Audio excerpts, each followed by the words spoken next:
for coming. It's always nice to get everybody together, particularly without our wives. Some time away from the wives is always nice.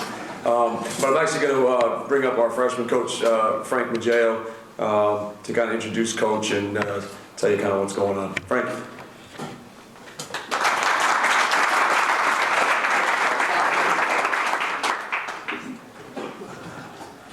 Good morning, guys. We're going to eat first, but I wanted to start off by saying, is this too loud, by the way? Are we good? I just want to start off by saying I'm a creationist. I don't believe in evolution, but this kind of changes my mind a little bit. I'll tell you in a second. When we first started talking about doing something, and I reached out to Coach Westphal, it was going to be 10 guys, no dads. We were going to try to do a little Fellowship for Christian Athletes gathering. And we're going through the proper steps at Bergen Catholic to try to make that work. But Coach Westphal told us he only had a couple of dates during our season in which this would work.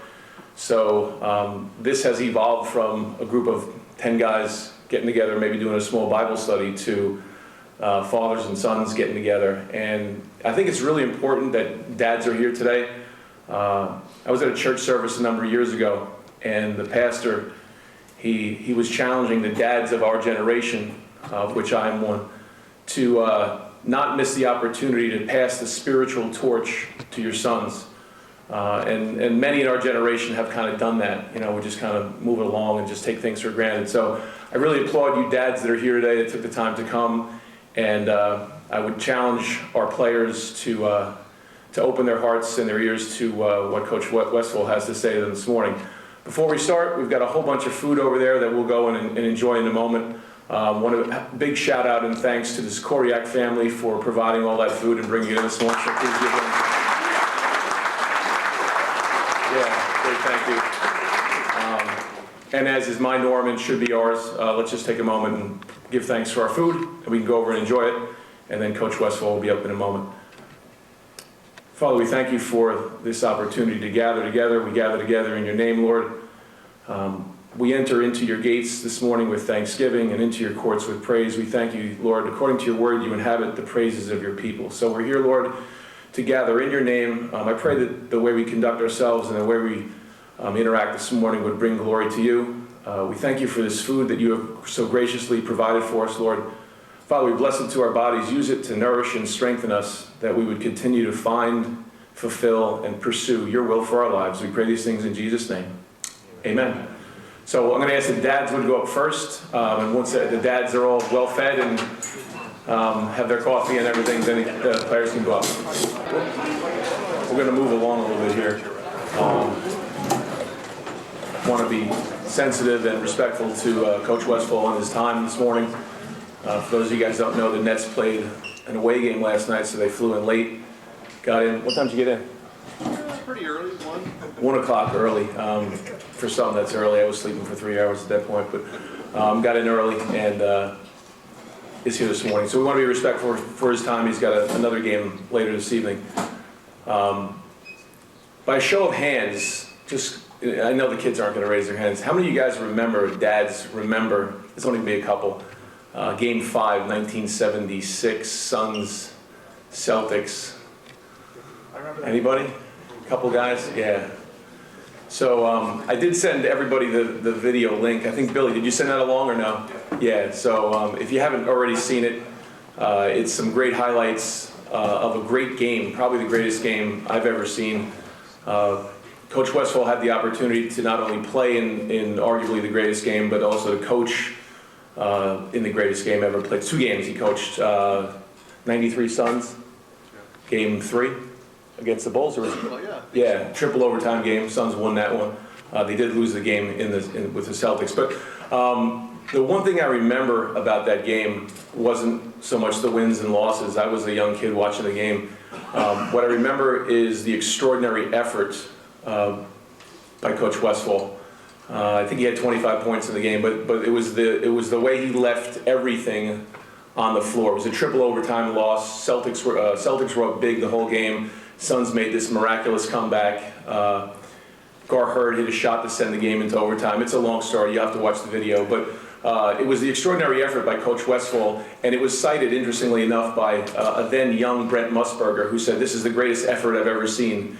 And so from that point on, I always followed Coach as a player. And really, again, he was a great athlete, but the effort was always there. It was always about effort and effort and effort. And I just wanted to say thank you as I introduced him this morning, because this is great effort to come here to speak to you guys. As a man that's real busy, but was willing to take the time out of his busy life and make the effort to do something, I think, which will have not only short-term benefits for our teams and for our program, but I think if you take the time to listen, it'll have eternal benefits. So with that said, I just want to introduce, and if you guys would just give him a warm round of applause, Paul Westphal.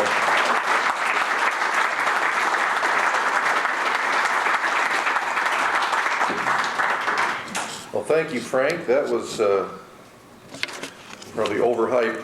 I appreciate it.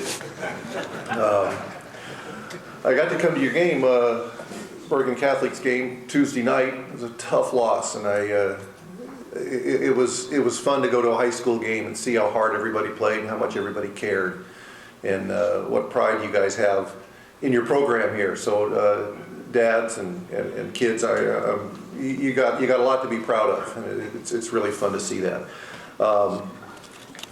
I'm going to just tell a few stories, if you don't mind, kind of bounce all around, but I've been in basketball for a long time, and I'm going to tell what I think I've learned, and probably tell you about some players, the fathers I'm sure have heard of. Maybe young kids haven't or don't know much about them, but there's a lot to be learned, I think, from some of these stories. So if you don't mind, I'll bounce all over between players that I played against, played with, coached against, and coached at several levels, whether it's pros or college, and hopefully some of the things that I picked up along the way will be useful.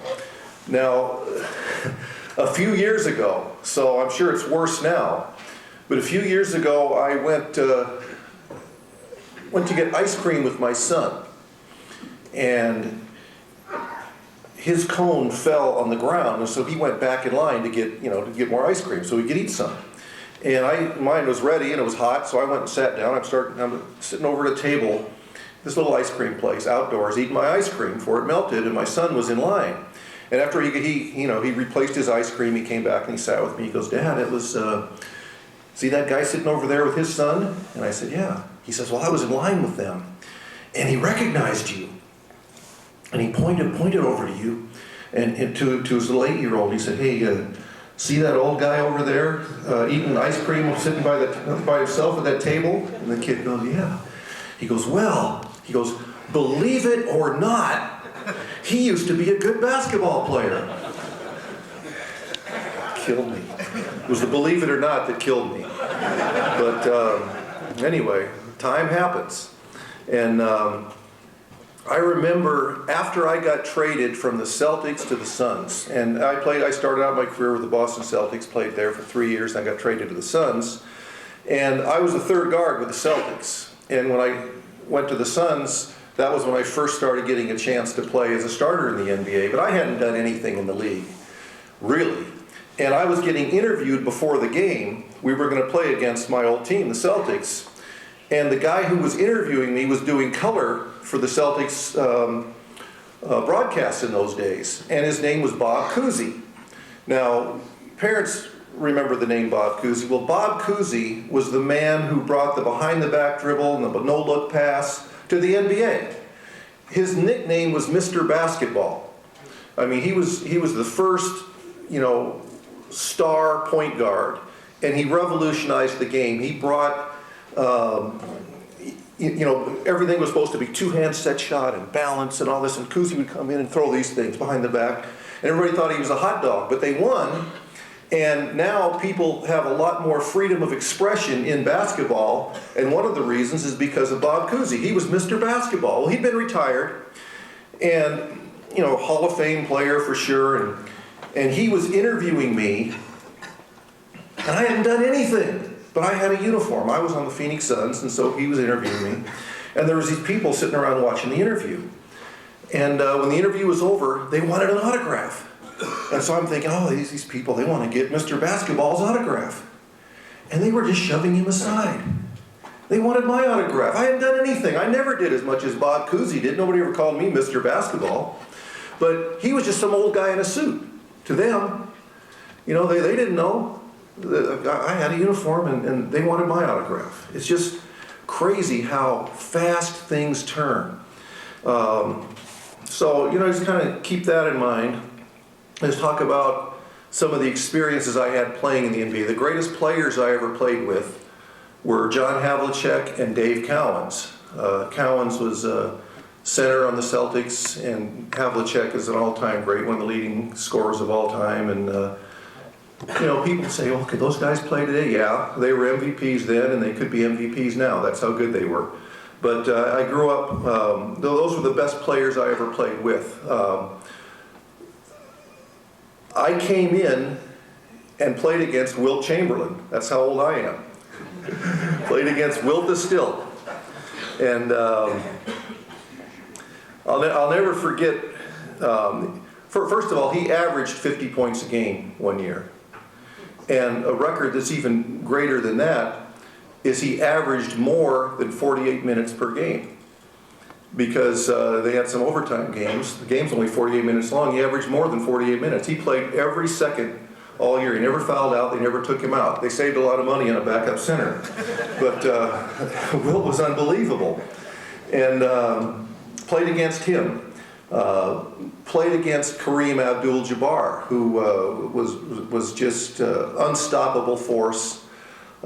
He was a little bit older than I was. The guy who was definitely in my era was Dr. J, Julius Erving. And I remember people saying there's never going to be anybody better than Dr. J. Everybody's going to always know who Dr. J is. And then a few years later, you know, it was Michael Jordan.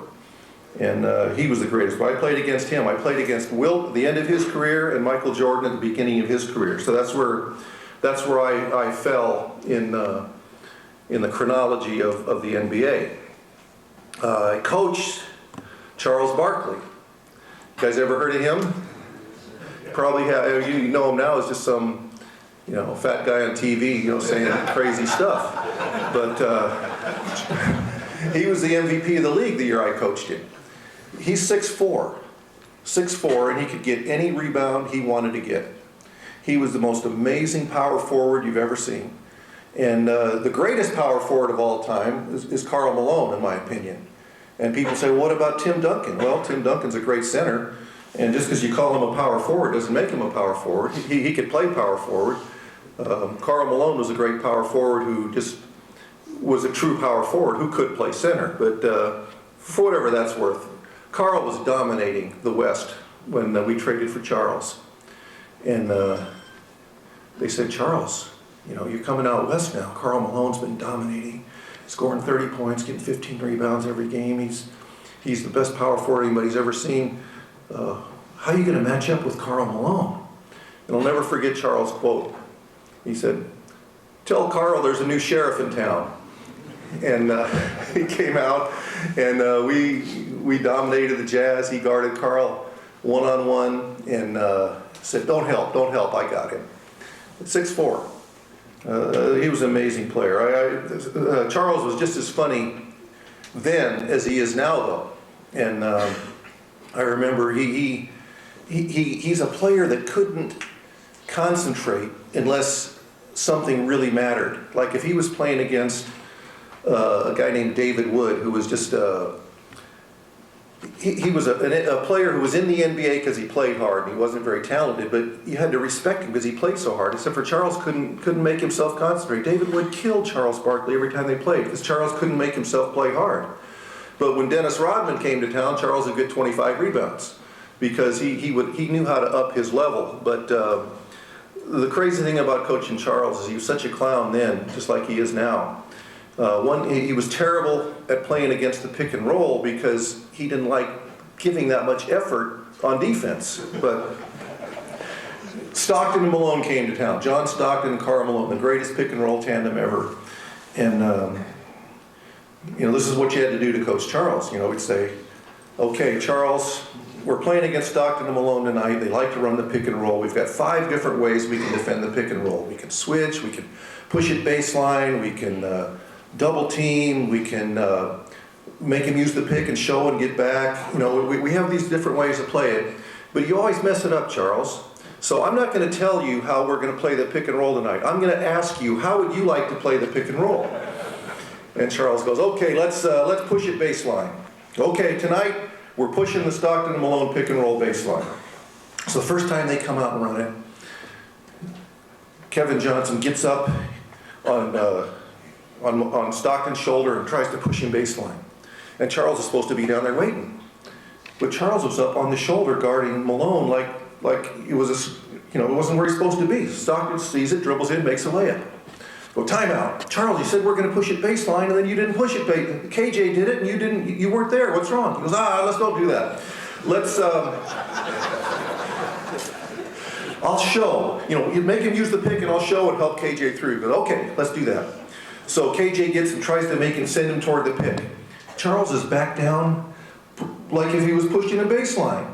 And so Stockton comes off the screen. Charles isn't there. Shoots a jumper from the elbow. Timeout. Charles, what's wrong? He goes, you're supposed to be up on the shoulder. Now you're acting like we're pushing a baseline. What's going on? He goes, Coach, I'll tell you what I'd really like to do. Just let him come through one time and I'll clothesline him in the neck. And he'll never come back again. But Charles, you can't do that, man. Come on, I think you're kidding. I think he's kidding. You get suspended and you can't do that. And you like Stockton. Yeah, okay. You go, let's switch. So anyway, he's supposed to be switching and something else happens. The whole game it's like that. But we're good enough offensively that it's coming right down to the wire at the end of the game. And they run the pick and roll, and Charles jumps out, steals the ball, goes down, dunks the ball in the last minute, gives us a lead, and we win the game. So after the game, everybody showered and they left. And Charles is kind of the last one out, and he has to walk by my coach's office. And there's maybe 15 people in there. And he always likes to be, he likes a little bit of a crowd. So he goes, hey everybody, meets everybody. He goes, how'd you like the way I played the pick and roll tonight, Coach? I go, Charles, great. We won the game. I'm happy. And he goes, I just want you all to know something. He goes, I can play defense, I just don't. And then he walked out. So that guy was crazy to coach, but he's a wonderful person. I also coached Dirk Nowitzki. I was an assistant coach with Dallas for a little while and got to be around Dirk. And also KG, who's another Kevin Garnett, who's obviously near the end of his career with the Nets, but has just been one of the greatest power forwards ever. So these 3 unbelievable power forwards I've been privileged to coach. It's just an interesting thing that they have in common, because they're such dominant personalities. Like Dirk, the hardest working guy I've ever been around as far as drilling to make himself a great shooter. You can't even describe these workouts he does still. He's not great by accident. Kevin Garnett, the hardest working guy I've ever been around, even at this age. And but more than that, Charles, Dirk, and Kevin, they have something in common that I don't know if it's why they're great. They're gifted with these unbelievable bodies and work ethics and everything, but I noticed something about them. When we travel with the Mavericks, or any team, a lot of guys tend to kind of be in their own little world, and not care about, there's somebody to pick up after them all the time. They're big stars. But Dirk would always pick up the trash around his seat so the flight attendant wouldn't have to do it. When you leave a Mavericks plane, some of these chairs, they look like a pig pen. But Dirk's place is nice and picked up. Now, what does that matter? It just shows that he's got some consideration for those that have to do stuff for him, to help him. Charles was the same way. His best friend, not his best friend, but he would always know the name of the attendants in the locker room, the little kid who, works picking up towels, he'd know their name. The guy who parked his car, he was always nice to him. He liked people who couldn't do anything, who didn't want anything from him. Who he could bully, but he didn't, because he had a feel for people that, just weren't after something from him. KG's the same way. KG, just the people that you wouldn't expect, he knows their name and he jokes with them. The ones that, if you're a reporter, you might not have the same rapport with Kevin because, he knows they're trying to trap him and he just doesn't have time for that stuff. But it's just interesting, these great legendary basketball players had that in common. I noticed that about them. It was really interesting to me. So, I want to go back to college. I have a trivia question. The NCAA men's basketball single season scoring record. I'd like you to name anybody, just one at a time, name first, second, and third in order. The greatest scoring seasons anybody's ever had. Do you know who the top 3 single season scorers are? Xavier McDaniel. That's interesting. No, but Drexler. Oh, okay, who else? There's Maravich. Who? Adrian? No. Okay, nobody said it yet, so I'll say it. Third place, Pete Maravich is a sophomore, 44 point something per game. Second place, Pete Maravich is a junior, 44 point a little bit more. And first place, Pete Maravich is a senior, 44.4 or 5, whatever it is. 3 years in a row, Pete Maravich, Pete Maravich, Pete Maravich. He's the answer to the top 3 single season scorers. So, that's a good question. Anyway, I played against him in college. I played against Pete. We went down to LSU, and I guarded him part of the time and held him to 50. And people said I couldn't play defense. But we did beat him down there. But I played against Pete, and he's one of the most fascinating people. I got to know him over the years, and he had a real troubled life in a lot of ways. And he would tell it when in fact, he came out to speak. I'm going to tell you about this little college team I coached. My first coaching job. But Pete came out. I asked him to come out. He helped us raise some money because we really needed to raise some money coaching this little team. And he spoke to our team. And I'll never forget what he said. He talked about what it took to become Pistol Pete, the guy that could average 44 a game 3 years in a row. And all the work, like he would do things like he'd wait for a thunderstorm and he'd go out in the backyard and practice dribbling in the mud when the rain and the lightning and everything, because he said, if I can dribble in the mud during a thunderstorm, I can dribble through a press. And his dad would say, you think you're a good dribbler, Pete? He says, get in the back seat of the car. And he'd get in the back seat of the car, and his dad, he'd say, stick your head out the window and dribble while I drive at various speeds. See if you can really control that ball. Now, pretty legendary stuff. Now, he should have done it with the left hand. Pete didn't have much of a left hand, but that's another story. But I guess he didn't want to be on the driver's side. The ball might go out into traffic. But anyway, he had these ball handling drills. You probably do, Maravich, ball handling drills. He was an artist. He just unbelievably ahead of his time. But he would talk about the price he paid to be, his goal was to be a professional basketball player, make $1 million and win championships. Anyway, he signed the biggest contract in the history of team sports when he came out of college. And he didn't quite have the NBA career that you would think. He was better in college, but he had a great NBA career. He's an all-star. But he talked about what the fame did to him. And he said he remembers one time when he was drinking. He was in some bar and there was some incident with some girl. he left, didn't want to get in trouble, he left. And but the girl's boyfriend had other ideas, comes out and cold cocks him in the parking lot. And he remembers waking up, the guy sitting on top of him with a pistol in his mouth, saying, "I'm gonna kill you, Pistol Pete." And he said, "I remember thinking, go ahead and pull the trigger." He says, "At least then I'll have some peace."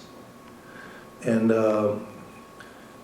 he was tormented by his success. He made more money than you can imagine playing basketball. Did more famous than you can imagine. In the South, the most famous person was Elvis Presley. Next was Pete Maravich. That's how big he was in the South. He had no peace. He was searching for everything and couldn't find it. He put a sign on the roof of his house. He had it painted for the aliens. Take me first. I'm ready. Literally. He did that. He tried all these, Hinduism, different diets. He wanted to live forever at one time. He had nothing. The fame and the success that he had was empty, and he knew it, but he didn't know what to do. So after he retired,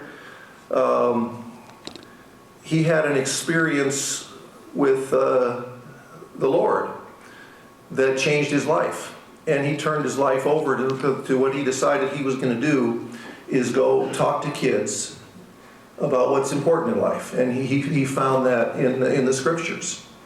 And that's what he was doing when he came out to speak to us. It was 5 years after his conversion. And all he did was, if anybody asked him to go speak to kids, he'd go tell them how his life had been changed and what was important, and that success and money wasn't it. Even though he had nothing against being a great basketball player, it wasn't ultimate victory. So anyway, Pete came out and talked to my little team and told his story in more detail than I just told it. And I'll never forget what he said. He says, "You don't know that tomorrow's promised. It's not." He says, we're here, life goes like that. And you need to understand what's most important. He says, "For all I know, I could drop dead of a heart attack when I'm 40. He says, we have today, and we need to get get right with God. He was 39 when he said that. I don't know if you know the Pete Maravich story, but a year later he did drop dead of a heart attack. He was playing basketball, a little, just nice little pickup game, and his last words were, "I feel pretty good." But it was eerie to me to hear that from Pete. Tomorrow's not promised. He says, "You could drop dead from a heart attack tomorrow." I could drop dead of a heart attack when I'm 40. And he did. But he was ready to go. Anyway, this little team at Southwestern that he spoke to, after I retired from playing in the NBA, I wanted to coach, and went a year trying to find a job and couldn't get a job. I'd been a 5-time All-Pro, and I thought it'd be easy to get a job. Nobody'd hire me. And I got a call one day. And I got a call from somebody who says, "I'd like to offer you my coaching job." I go, "What?" He goes, "You don't know me, but meet me for lunch, and I'll talk about it." I go, "Okay, I want to coach."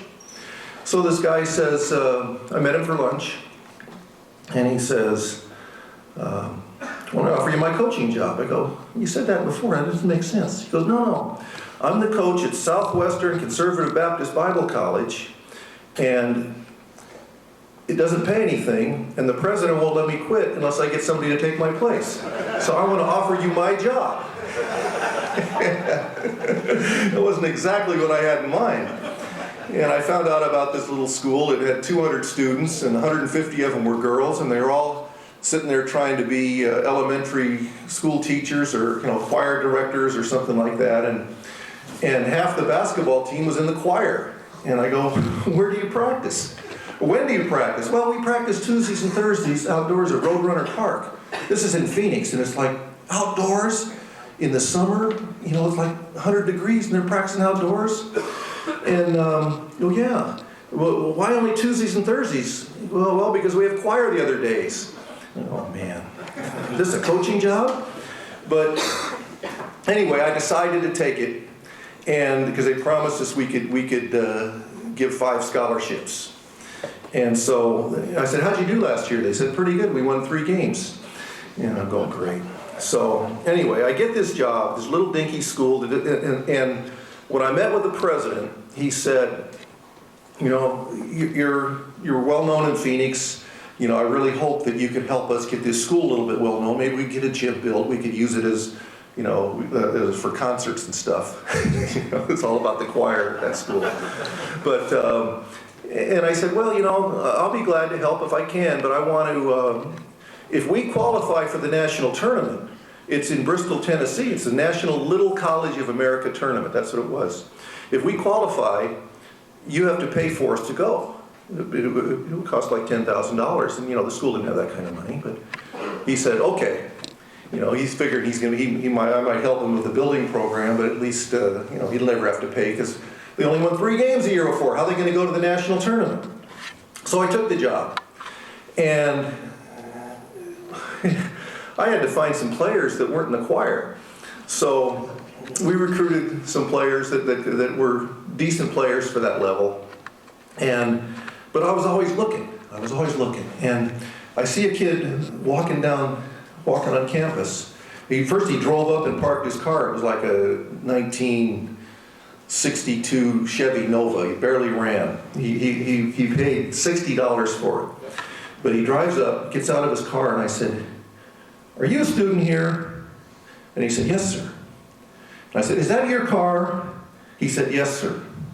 I said, "Would you like to be on the basketball team? We need you." And I didn't know if he could play or not. He couldn't. But I had secured a place to practice, so we didn't have to practice at Roadrunner Park anymore. I secured a place to practice. It was about 5 miles away. It was a really nice health club where we could use the gym every day in the afternoons. But it was 5 miles away, and some of my guys didn't have a car. So I knew if this kid would drive 4 other players to practice, he's on the team. He's got a uniform. And so his name was Tim Fultz. And during the year, it was just an amazing year. We had a nice little team, and we're playing you know, some schools you wouldn't even believe. One was Arizona Auto. I don't know if you remember the name.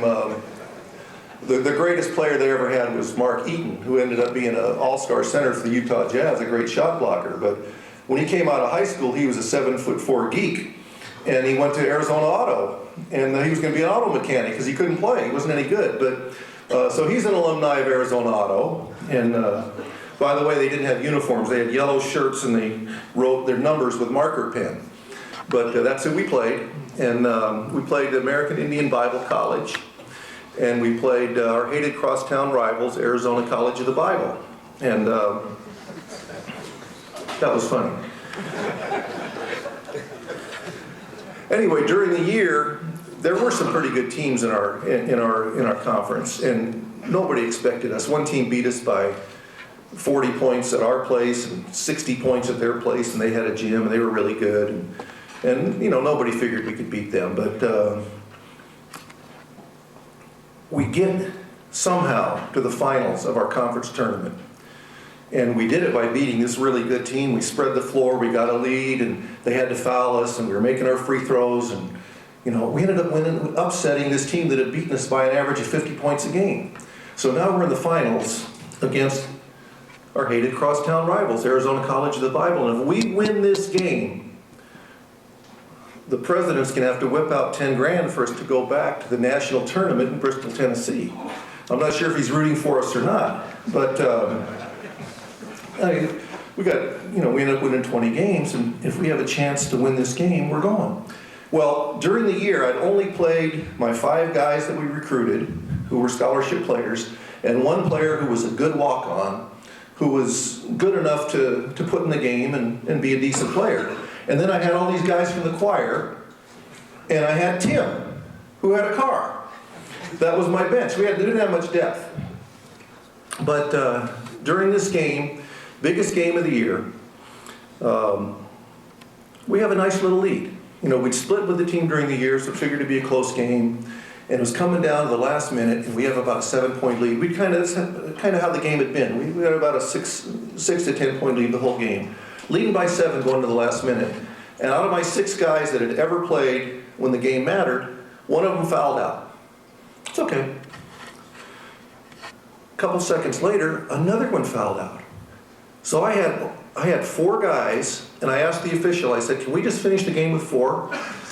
Because they're just going to foul us, we have to make our free throws. We make our free throws the last minute of the game, we'll win. He goes, no, you have to sub. So I looked down my bench, and I got these choir guys that never could come to practice. And I got Tim. So I go, Tim, he never missed a practice, and he was always working on his game. He wasn't any good, but he's working on it. And so I put Tim in. I said, Tim, don't foul anybody and don't let them foul you. Just stay away from the ball. Maybe they won't know you. Didn't work. They started fouling him. And to his credit, he didn't choke. He got up there, took a deep breath. Oh, good run. Oh, I missed it. He missed 7 free throws in a row. And the lead's just shrinking and shrinking. I'm looking at the clock, and finally, they fouled him with like 3 seconds to go, and we're up by 1 at the time. They don't have a 3-point shot at that time. He swishes them both. We got an insurmountable lead. There's maybe 200 people in the stands, and they just rush the floor, and they carry Tim off the floor. Tim's the hero of a college basketball game because he had a car. They're shouting his name, Tim. And, it was unbelievable. Well, I'm fast forwarding a little bit. A few years later, because of that job, I ended up getting a job at an NAIA school, Grand Canyon College, and we won the national championship after 2 years, and then I ended up being an assistant with the Suns, and then, in fact, with Lionel Hollins, the coach of the Nets, we were assistants together with the Suns, and then I got to be the head coach of the Suns, and Lionel was my assistant, so now I'm his assistant. That's pretty great. But, so after I left this little school, like 7 years later, I was the head coach of the Phoenix Suns, and Tim had graduated from Southwestern, and he became a missionary to Africa. And so he'd come back in the summers, and we'd give him some shoes from our basketball camp, and he'd take him back to Africa, and he's over there building churches and schools, and just, he's turned into a wonderful young man. And then one day we get the news that from his wife, he just got married for less than a year, and get the news, there's a headline in, what happened is he was building a church in Africa, fell off the roof. When he landed, he was brain dead. And they got into the hospital, and they harvested his organs and scattered them around to whoever could use them in Africa. And there's a headline in the paper saying, missionary boy leaves heart in Africa. I mean, they'd saved his heart, and as far as I know, it's still beating in somebody's chest in Zaire. But when that happened,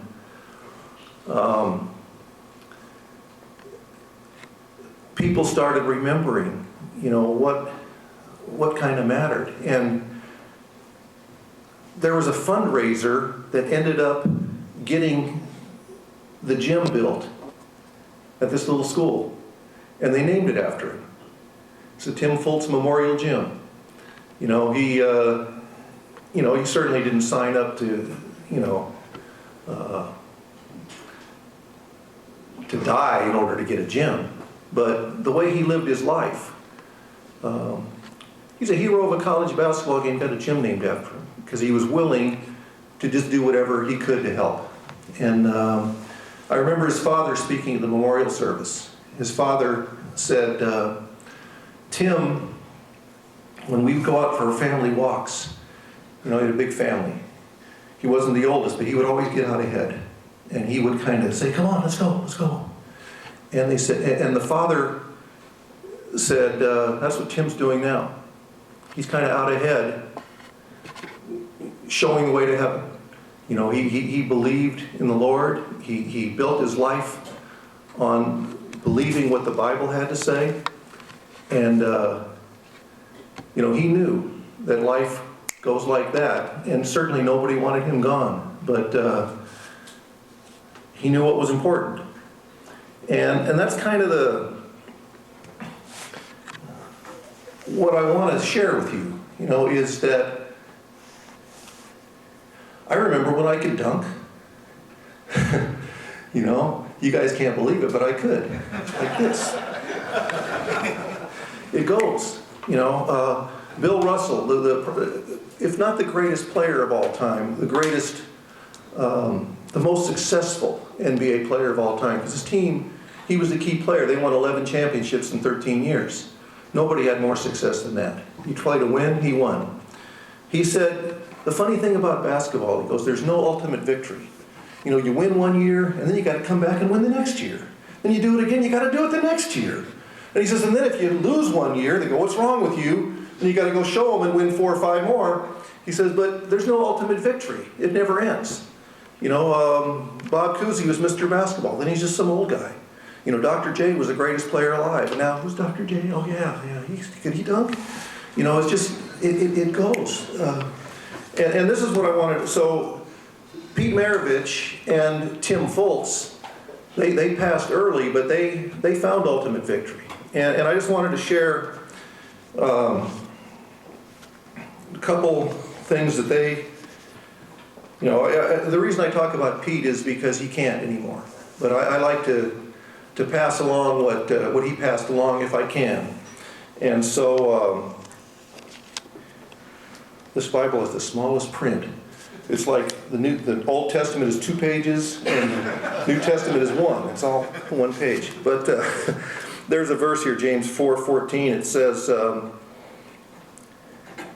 yet you do not know what your life will be like tomorrow. You are just a vapor that appears for a little while and then vanishes away.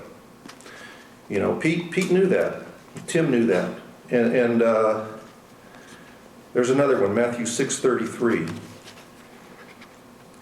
that talks about what we need in life. It's not talking about, you know, everything, every dream that anybody ever has being fulfilled. It's talking about what we need to get through this life. He says, seek first his kingdom and his righteousness, and all these things will be added to you. And so it's just what I want to remind us, you know, I just keep it in mind that we're passing through, and it matters how we pass through, and that what I do when I want truth is I look to the Bible, and it's what Pete did, it's what Tim did, and everything else is, it's great while it lasts, but it ain't lasting, and this does. So just want to encourage everybody. It's great talking to you. Now, if we have any questions, I don't know what the time is. If you want to ask any questions about anything, maybe you don't believe me about how good Oscar Robertson was, or something like that. But anything, I don't know what our timing is, but if you want to do anything like that. As long as you're willing to take questions, I'm sure guys have some questions. Anybody? You got one? Yes, sir. Who's the best player you have to guard? The best player I had to guard was, the guy who was hardest for me was Nate Archibald, because he at that time, he was leading the league in scoring and assists, and he was just way, way quicker than I was. And so I told Don Boozy to guard him. But he was pretty unstoppable. The best player probably I played against Oscar at the end of his career and Wilt at the end of his career, and I didn't guard those guys. I think the best player of the era that I played in was probably John Havlicek.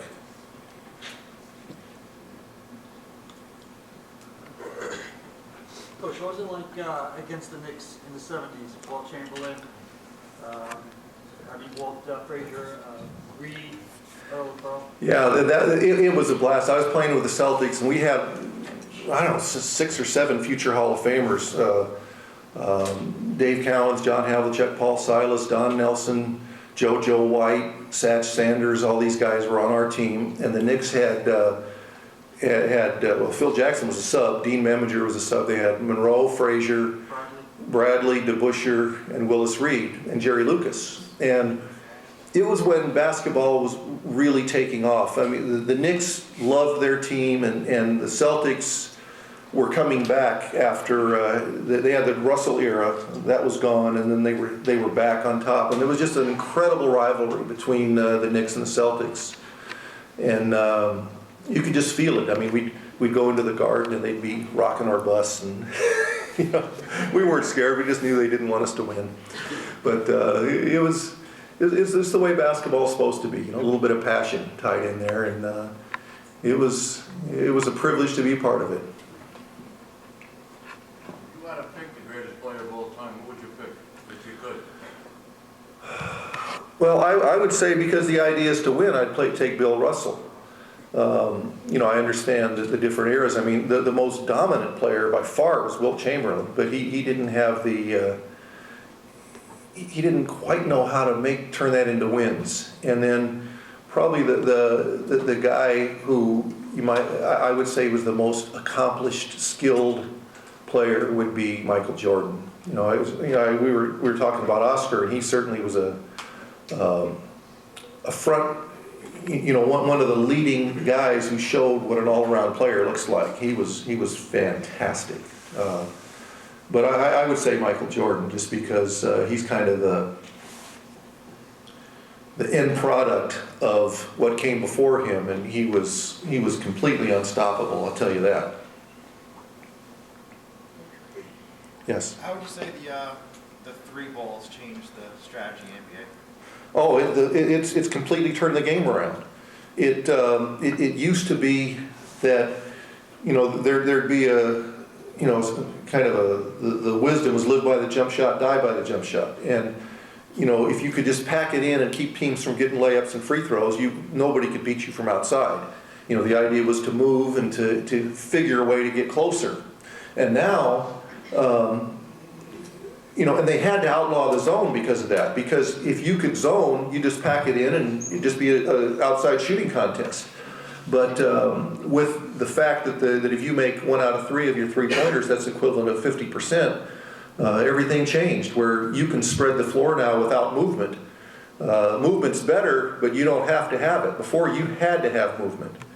And, now, with big guys able to shoot the three and opening it up, it's really a completely different game than it used to be, and that's the evolution of the three-point shot has done that.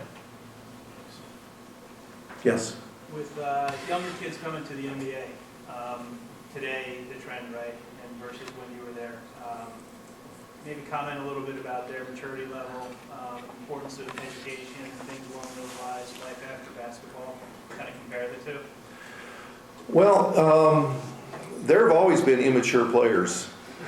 Even when they come out of 4 years in college, they can still be immature. And one year I was around my high school. In fact, I went from being head coach of the Phoenix Suns to assistant coach at Chaparral High School in Scottsdale, Arizona, after I got fired. And I got to spend time with my son's high school team. And they were much more mature than when I coached the Seattle Supersonics 2 years later. They were much more mature than those guys. So it isn't necessarily a chronological age that dictates maturity, but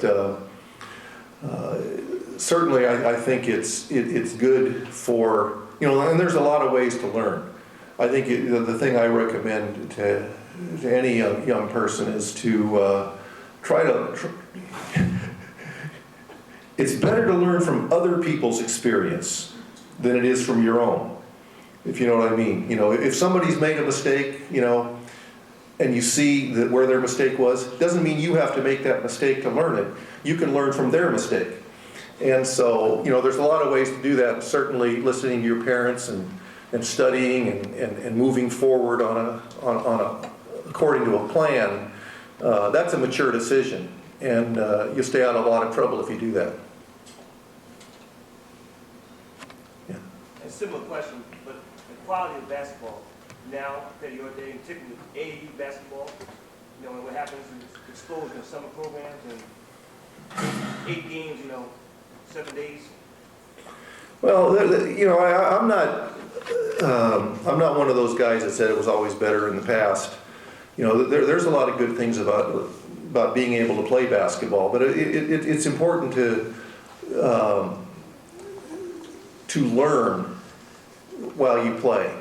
One of the things that helped me the most was playing against my older brother and his friends, because they were better, and I had to learn how to play right and how to fit in.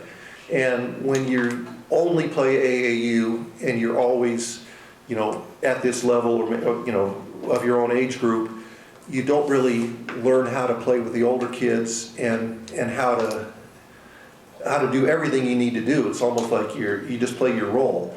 But you learn more roles when you play with people who are better than you. So I think it's always good to seek out the best competition and the best knowledge and instruction.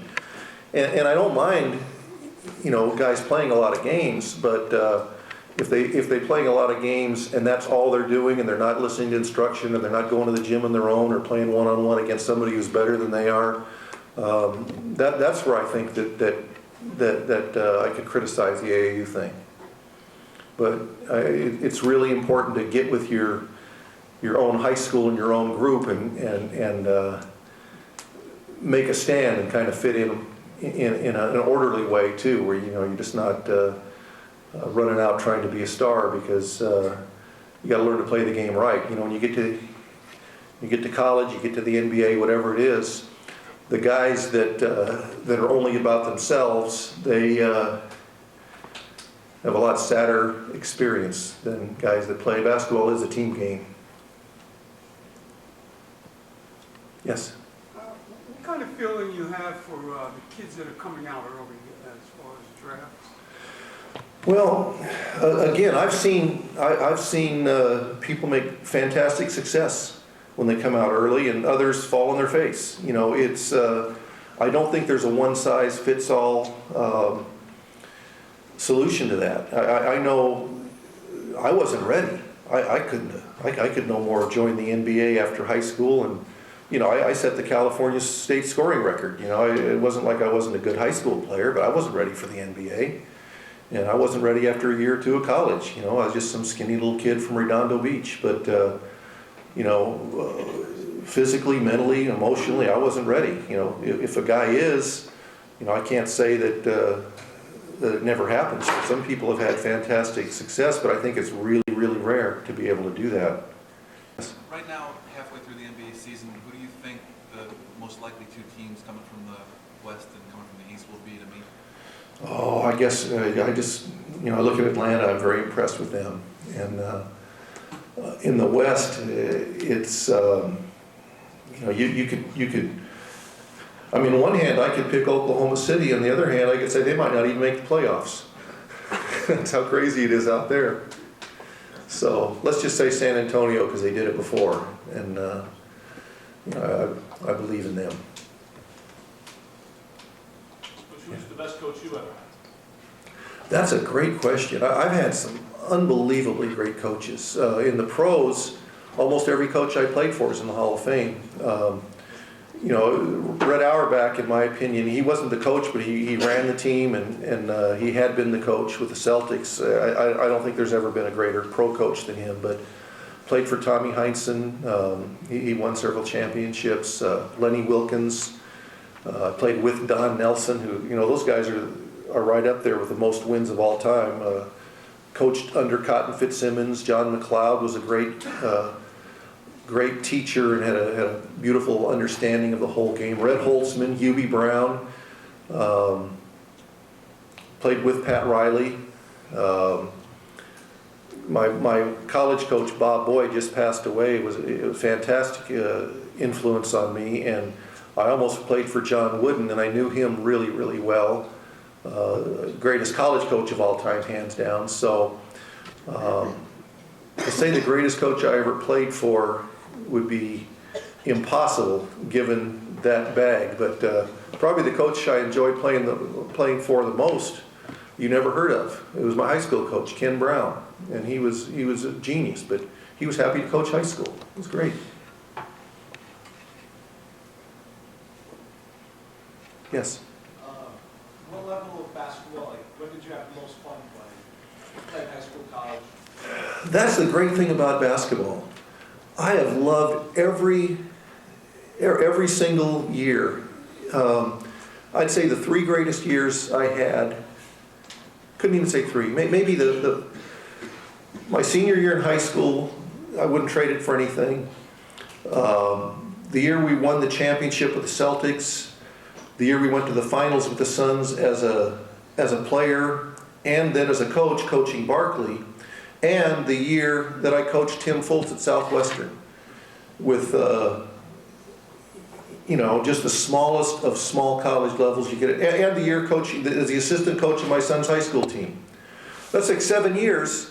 It encompasses everything from the NBA finals to, a game that nobody ever saw. It's just, it's about the competition, the shared commitment, and that's what makes it great to me. And it's not even about if you win the championship or not. Did you fulfill your potential? And did you do it not only individually but as a group? And if you do that, that's what I love about basketball. It's not how many people twittered about it, or who made the ESPN highlights. That's, believe it or not, the farther you get up, the more of a pain that stuff is. It's our time together. If you guys could just stand up and give Paul another round of applause, I think it's well deserved.